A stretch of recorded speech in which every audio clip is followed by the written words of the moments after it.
Olá, pessoal! Essa é a segunda aula da disciplina SIG para Conservação. Na aula passada, a gente discutiu o que seria o Sistema de Informação Geográfica, suas definições e aplicabilidades. Falamos sobre os objetos espaciais, que podem ser vetoriais ou matriciais, e baixamos o QGIS. Nessa aula, a gente vai falar um pouco sobre representações da Terra, datum, sistemas de coordenadas geográficas, projeções cartográficas e escalas geográficas. Para que a gente possa transpor as dimensões, os formatos, as áreas dos continentes e oceanos, é preciso transformar uma informação que ela é 3D em uma informação 2D. Mas a Terra, ela não é uma superfície esférica perfeita. E para conseguirmos realizar essa transformação, a gente precisa de elementos, como o datum, o sistema de coordenadas, o sistema de projeção e as escalas. A Terra ela pode ser representada de 3 formas. A superfície terrestre, que seria um modelo real, com diversas reentrâncias. O geóide, que seria um modelo físico, baseado em campos gravitacionais. E o elipsoide, um modelo geométrico, que é mais simples, um modelo matemático. Quanto mais próximo do modelo real, maior a complexidade dessa representação da Terra. Para que a gente consiga amarrar essas 3 representações, a gente utiliza um datum. O datum nada mais é do que uma medida de referência. É um modelo matemático teórico que representa a superfície da Terra. O datum ele possui 3 parâmetros. O ponto de amarração, que é o local onde as 3 representações da Terra coincidem.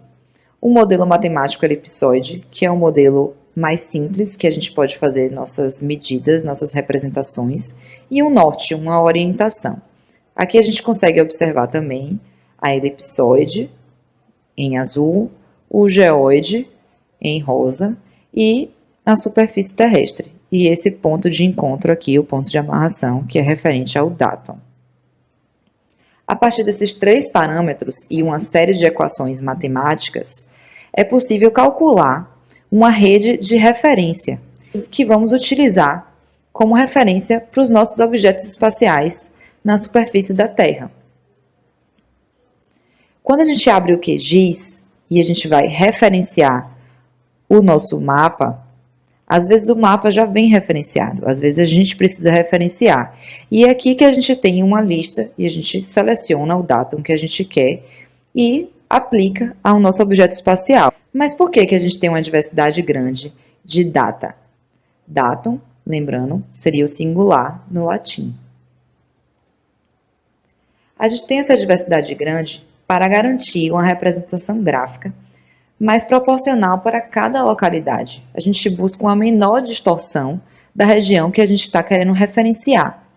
Por exemplo, a gente tem um datum que é global, que a distorção no globo como um todo, ela é balanceada, uma vez que o centro da Terra coincide com o centro do elipsoide, mas a gente tem também datums locais, em que a medida de amarração, a referência da amarração, ela é melhor para uma região do que para outra região.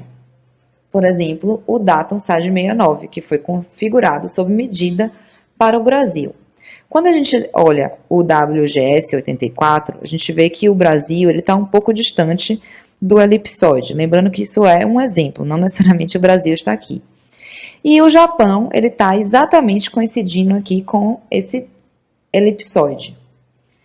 Já nesse outro elipsoide, nessa outra referência de datum, o elipsoide coincide exatamente com a superfície da Terra, aqui na região do Brasil, mas fica distante do mapa do Japão. Logo, esse datum aqui, esse referencial, ele é mais preciso, ele é melhor para a região do Brasil. Mas aí você me fala, ok, Luara, mas a gente tem aqui outras informações depois do datum. Que informações são essas? São as informações das coordenadas geográficas. Aqui no exemplo é UTM Zona 24. Aí a gente entra na definição, no entendimento do que é esses sistemas de coordenadas geográficas. Os sistemas de coordenadas geográficas servem para localizar um ponto em uma superfície. Nada mais é do que um conjunto de paralelos meridianos que possibilita localizar qualquer ponto na superfície terrestre. É uma rede geográfica, como se fosse o nosso endereço. Para a gente saber onde a gente se localiza, se a gente pegar nosso celular e olhar qual é a nossa coordenada geográfica, esse é o nosso endereço. Aqui, digamos que eu esteja em uma localidade no bairro Ponta Verde e essa é a minha coordenada geográfica, latitude e longitude. O sistema de coordenadas geográfica possui longitudes e latitudes. Longitudes tem como sinônimo também meridianos, ou pode também ser representada pela letra X, e varia de 0, meridiano do Greenwich, até 180 graus, ou 0 a 180 graus negativos. O lado oeste é representado com esse sinal negativo. O lado leste é representado com o sinal positivo. E aqui, nesse plano cartesiano, a gente consegue observar isso, em que o lado leste, ele tem o x representado com valores positivos e o lado oeste, o x é representado com valores negativos. Já os paralelos, latitudes, também representados por y, varia de 0 a 90 graus norte, de 0 a menos 90 graus sul. Aqui a gente consegue observar, então, o sul, a letra y, com o valor negativo, e o norte, a letra y, com valores positivos. A distância relativa da longitude, ela muda em relação ao Equador. Já a distância relativa da latitude, ela não muda, ela permanece igual em torno de 1.110 quilômetros. O sistema geográfico, ele é medido a partir do ângulo central da Terra e tem como unidade grau. Pode ser representado com essa conotação grau, minuto, segundo e uma letra que aqui está referente ao sul e a oeste, ou pode ser representado a partir de graus decimais, em que a gente tem um valor decimal e o sinal à frente do valor decimal representa a localidade, se é sul ou norte, leste, oeste, nesse caso sul e oeste. O sistema de coordenadas geográfica, além da representação esférica, pode ter a representação planar, em que sua unidade seria os metros, e o mais famoso sistema planar é o UTM, que é dividido em 60 fusos de 6 graus e 20 zonas de 4 graus. Nessa imagem, a gente consegue ver os 60 fusos do globo, que varia de 1 a 60, referente às longitudes, e as 20 zonas. O Brasil, ele tem 8 fusos, de 18 a 25, e tem 6 zonas, da letra N até a letra H. E aqui a gente traz as coordenadas de UTM da região de Cuiabá. Como vocês podem observar, ela não é informada em graus ou em graus decimais, e sim em metros. E essa é a coordenada geográfica dessa localidade, o endereço dessa localidade. Aqui é um site que tem um conversor de coordenadas geográficas, que pode ser muito útil. Nessa região, você coloca a coordenada geográfica que você quer converter. Aqui, nesse caso, está no formato grau, minuto, segundo. O datum é WGS 84 e eu quero converter para graus decimais ou UTM e posso também escolher o datum aqui. As projeções cartográficas é uma representação da Terra que tem uma dimensão de 3D para uma superfície de um plano com a dimensão em 2D. Consequentemente, a correspondência ela não pode ser exata. O mapa ele vai conter uma série de deformações e distorções. Vão ter regiões que vão ser esticadas, vão ter regiões que vão precisar ser rasgadas, recortadas. Nessa imagem à esquerda, a gente consegue entender o porquê dessas distorções no mapa. A reta é a representação do mapa e esse fragmento esférico é a representação do elipsoide. O que a gente pode perceber é que o perímetro, esse fragmento do perímetro do elipsoide, ele tem uma maior extensão do que o mesmo fragmento referente à reta do mapa. Então, a gente precisa comprimir essa informação do elipsoide dentro do mapa.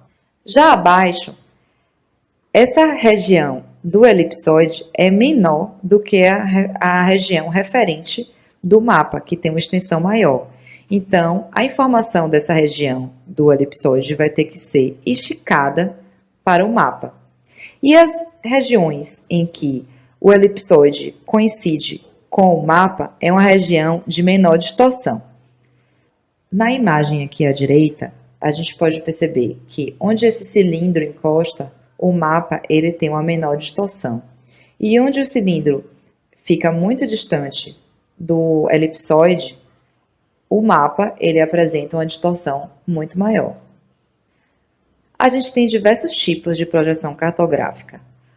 Um dos tipos de projeção cartográfica é o conforme ou o ortomórfico, que mantém a propriedade de correspondência angular correta, ou seja, a forma de cada continente ela permanece correta.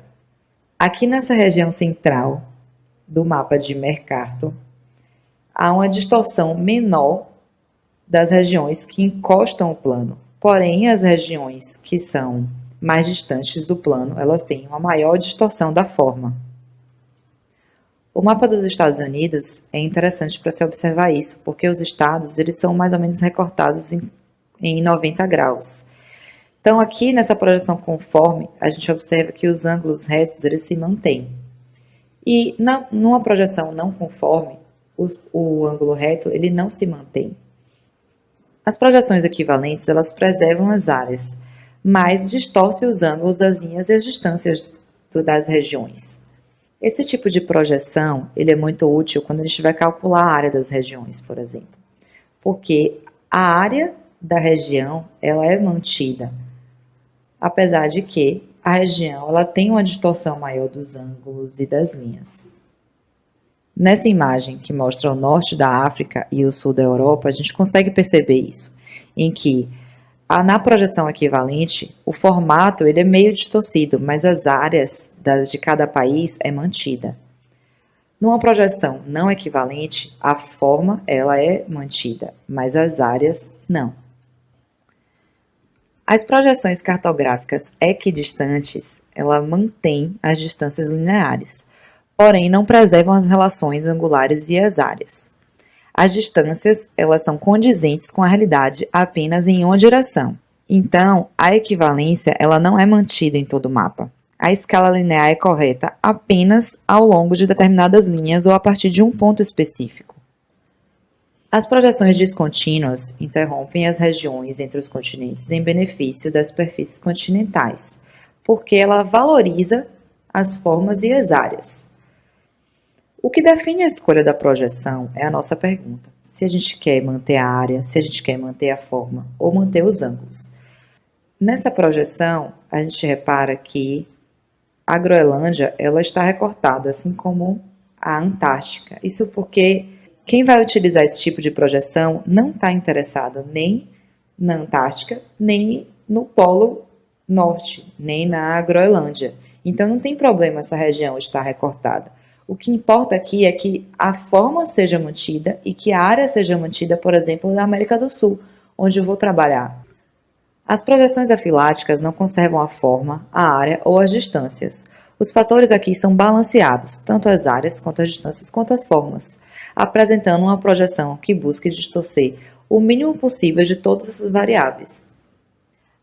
A projeção azimutal, que é também o emblema da ONU, essa imagem aqui à direita, se obtém sobre um plano tangente a um ponto qualquer da superfície, o qual ocupa o centro da projeção. Esse ponto tangente pode ser, por exemplo, o polo, que é o que a gente normalmente observa, mas pode ser também tangente ao Equador ou tangente a qualquer outra região da Terra. As deformações elas são pequenas no centro do globo, ou onde o plano encosta, mas aumenta à medida que a gente se distancia do centro. Vocês devem ter reparado que sempre ao lado das projeções tinham essas figuras geométricas. Isso porque as projeções elas têm nome e sobrenome. tanto considerando as deformações ou propriedades, que seriam as conformes, as equidistantes, quanto considerando a superfície da projeção, que pode ser ela cônica, cilíndrica ou azimutal. Essa imagem, ela deixa muito claro porque que é importante a gente escolher e padronizar que tipo de projeção a gente está usando. Aqui, essa projeção conforme, que mantém a forma, mostra que a área é comprometida, porque a Groenlândia ela é maior do que a África. Quando a gente pega uma projeção equivalente, em que a forma é comprometida, mas a área é mantida, a gente observa que a Groenlândia, na verdade, ela é muito menor do que a África.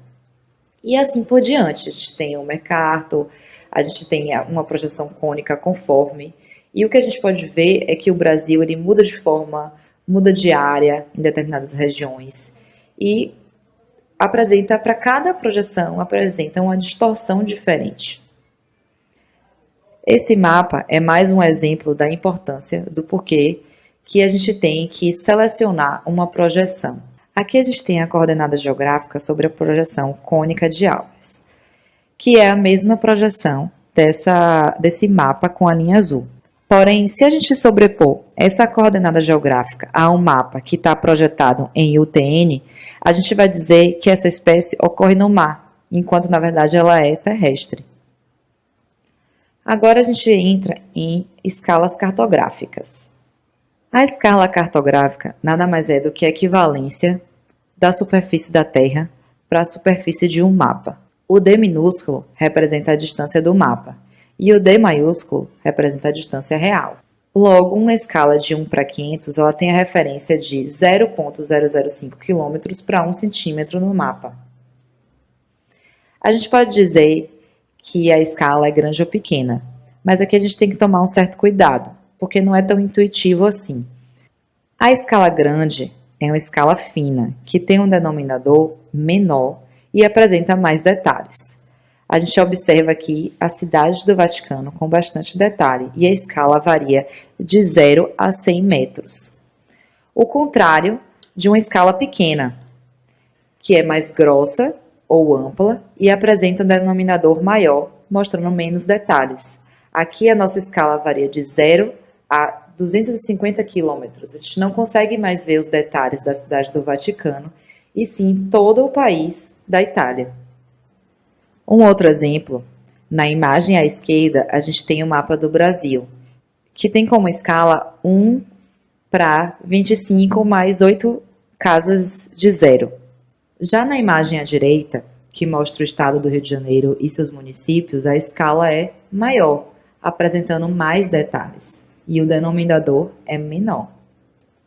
Então é isso, pessoal. A gente finaliza essa aula com a diversidade grande de conceitos, mas fiquem tranquilos que todos esses conceitos eles vão ser abordados na aula prática e vai ficar muito mais fácil da gente entender quando a gente aplicar. A gente vai ter que determinar qual é o datum que a gente vai utilizar, qual é o sistema de coordenada geográfica que combina com esse datum, qual é a projeção cartográfica que a gente vai utilizar, se a gente quer valorizar a forma ou se a gente quer valorizar a área de determinada região e assim por diante. Então, vamos lá, mão na massa e partir para a aula prática.